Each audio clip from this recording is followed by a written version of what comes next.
Oh, Thanksgiving. Probably my favorite holiday. It's just a great opportunity for that fellowship and that connection, that community around gratitude and giving thanks and eating great food, of course. I don't know about y'all, but I just absolutely love all the Thanksgiving food. My family, every single year, we have the same exact menu. Sometimes I'm like, oh, well, let's switch it up. Maybe we should do this or maybe we should do that this year. And then I think to myself, oh no, like Erin, why fix what isn't broken? This week's episode is going to be short and sweet. I know the last 2 weeks, the episodes have been a little lengthy, and I had so much fun recording them, to be honest. It was hard to try to trim them down. But this week, I just have a couple little ruminations, a couple little moments of gratitude that arise for me in tending to plants, especially edible plants and plants that I have growing around me in my growing space at home. So I just have 3 quick little moments of gratitude to share with you. Here we go, kicking off Thanksgiving week. Thanks for tuning in. Let's get started. Welcome to the Growing Space Podcast. I'm your host, Farmer Erin, owner of The Patio Farmer, and I believe that no matter what size space you have, you can grow food at home. Tune in each week as I share my best tips, tricks, and encouragement for tending to homegrown edible plants. I'm here to support your food growing journey.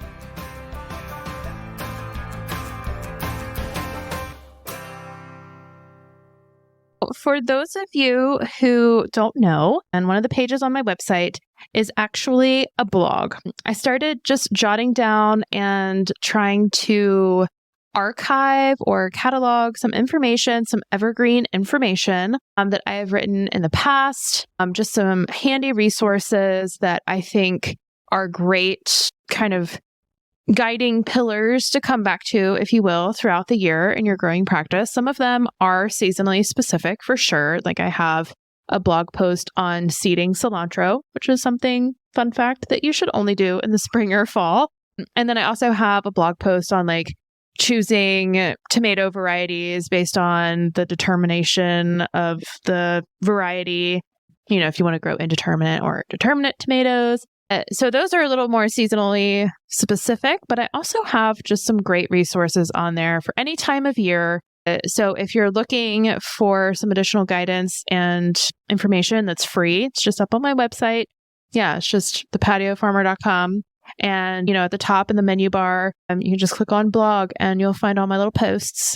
And today I wanted to highlight one of those posts. This post is an archive of an article that I wrote 2 years ago for Natural Awakenings. For those of you who aren't familiar with Natural Awakenings, it's a free publication, and they actually have publications nationally, but every community where they distribute the publication, they have a local team. So the information in Natural Awakenings is very specific to the community. So the Charlotte chapter, they're only featuring businesses and information and resources that are relevant to Charlotte.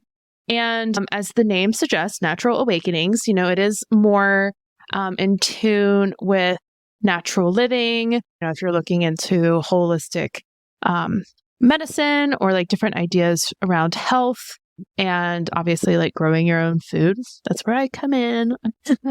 Or just trying to live more eco-friendly, then Natural Awakenings does a great job of highlighting local resources and providing information. I have advertising space in Natural Awakenings every month. And as part of that, they reach out and I'm able to write and submit articles, which is just fantastic. I love writing.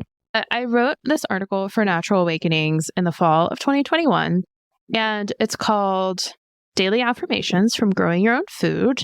And in this article, I listed 5 daily affirmations, or just this recognition of all the amazing things that our plants bring to us and remind us of daily.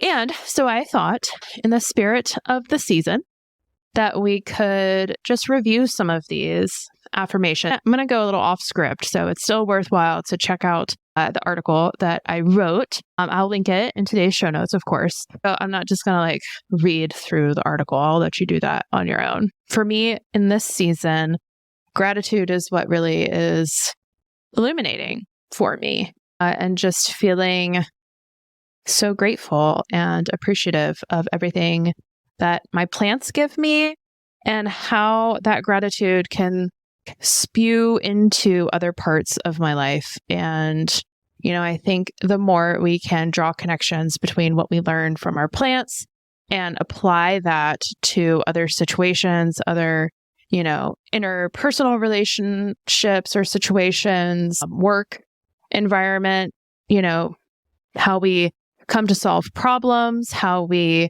respond to stress, how we utilize the resources that have been given to us. Like, there are so many connections that can be drawn between our plants and the things that we can learn from them just by observing. So maybe that's one, like a first kind of framing to put around this. Like, just observe the gratitude that you feel this week.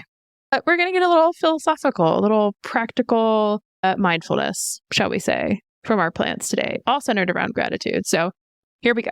First, let's just take a quick pause, and we're going to hear from one of our sponsors.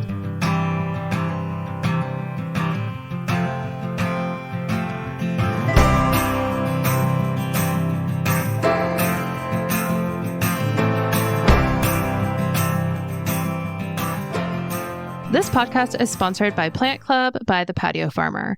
Plant Club by the Patio Farmer is a monthly subscription service I started in 2020. Yep, mid-pandemic times. It's a membership-based opportunity to take your growing journey to the next level. With 4 different membership options, you get to decide the amount and kind of support that's right for you. All Plant Club members receive access to my online community through a platform called Circle. Having access to this platform allows members to share pictures, ask questions, celebrate harvests, and get to know each other. All Plant Club members also have access to free seeds each month, along with information on how to plant and tend to their crops with seeding instructions and downloadable resources from the Patio Farmers Resource Library. Membership starts at just $14 a month. Join Plant Club today by visiting my website, thepatiofarmer.com/membership, and I will put that link in the show notes. If there are other things that you observe as you're growing food that just give you an overwhelming sense of gratitude and appreciation of your plants, if you have things that come to mind, I would love to hear from you. You can shoot me an email. You can send me a DM on Instagram. I'm just, on all the social media as the Patio Farmers, my handle. So if you feel so inclined, that would just make me smile from ear to ear. The first aspect of growing food in which I find gratitude is the rhythm and routine that plants bring.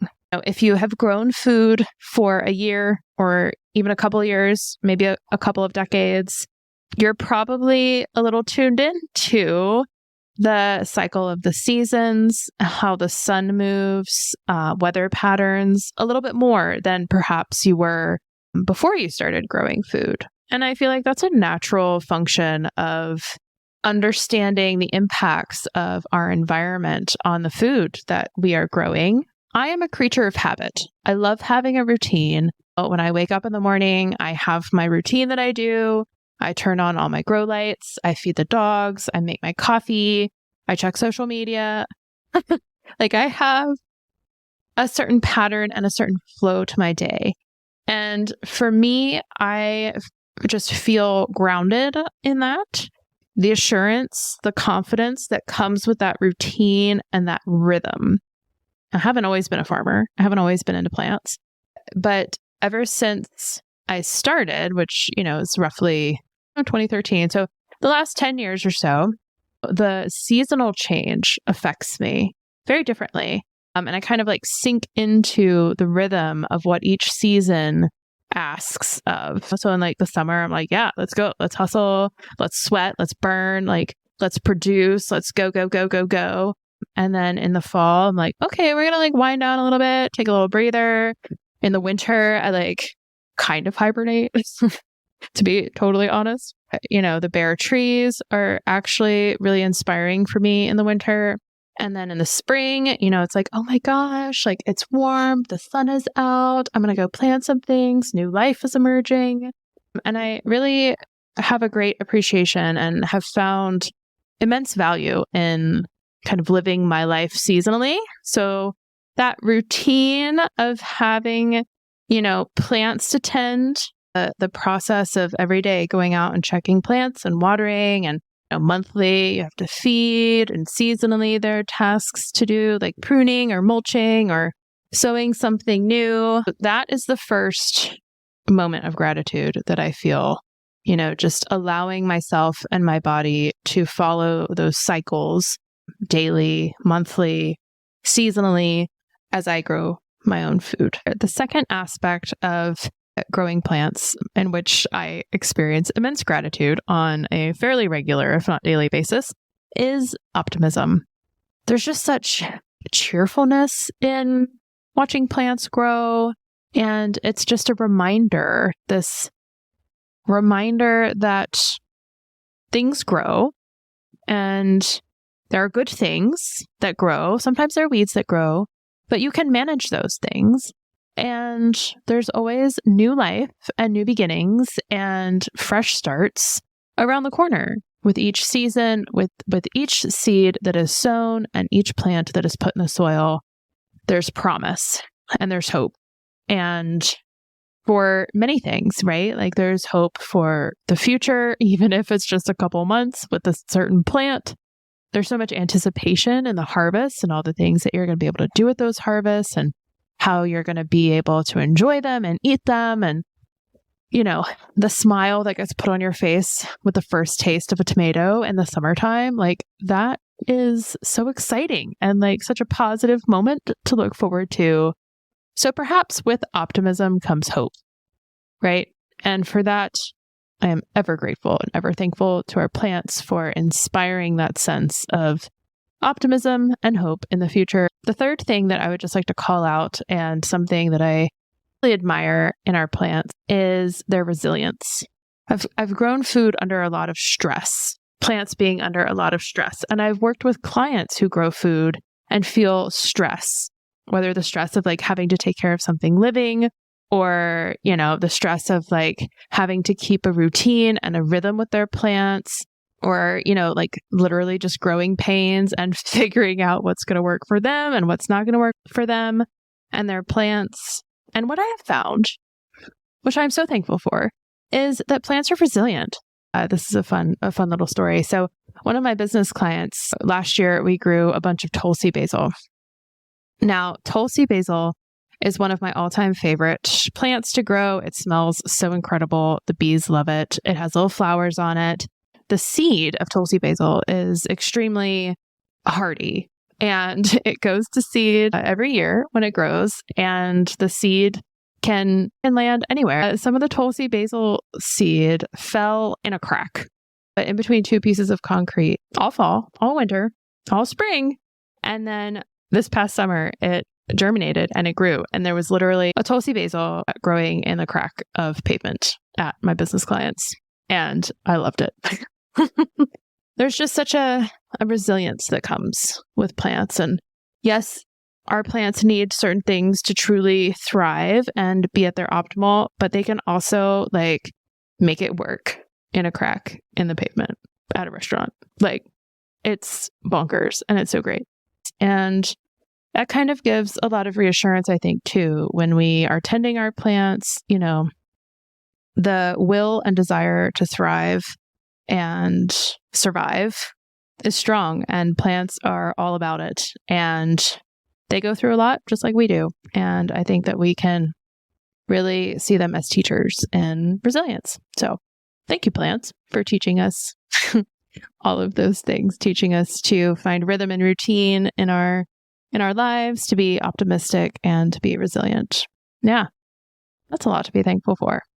So before we officially wrap up for today, I do just want to give a final reminder, a final call out for next week's episode. Next week, we are going to talk all about composting at home, starting composting, the basics of like figuring out how to set up your compost pile, what is good to compost. So if you have specific composting questions that you want me to address in the episode next week, you can email those to me at thegrowingspacepodcast@gmail.com. I will put that in the show notes, but again, it's just thegrowingspacepodcast@gmail.com.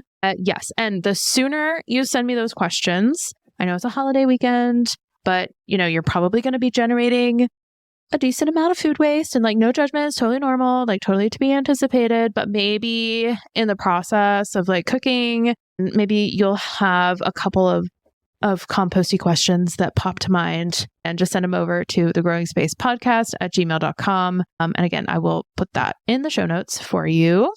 If you are brand new to this podcast, then a little fun fact for you. At the end of every episode, I share a fun fact or a pro tip or a fun little story, or I don't know, just like a little morsel that I think you'll find either entertaining or educational.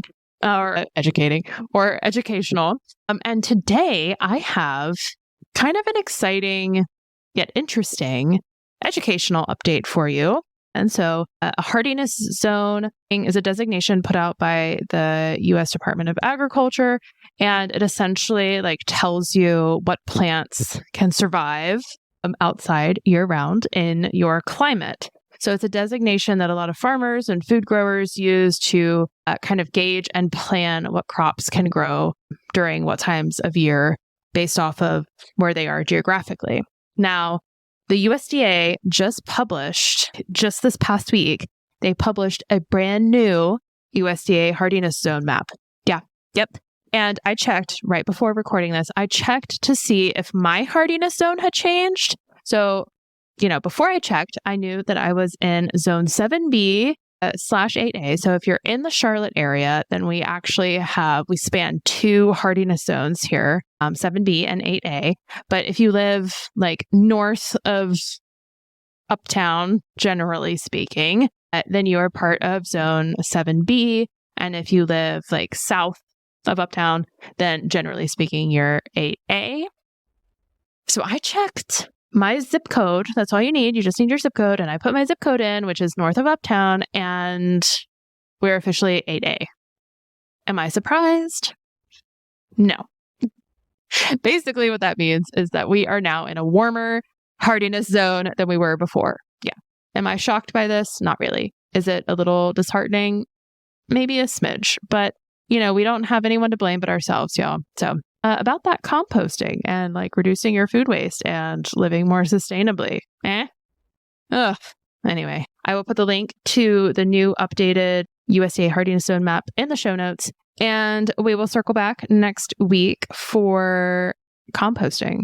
Ooh la la. Y'all, it's not as stinky or as messy or as weird as you think it is. It's actually quite easy, and we're going to go through all of that next week. Send me your questions, thegrowingspacepodcast@gmail.com. Alrighty. Happy Thanksgiving.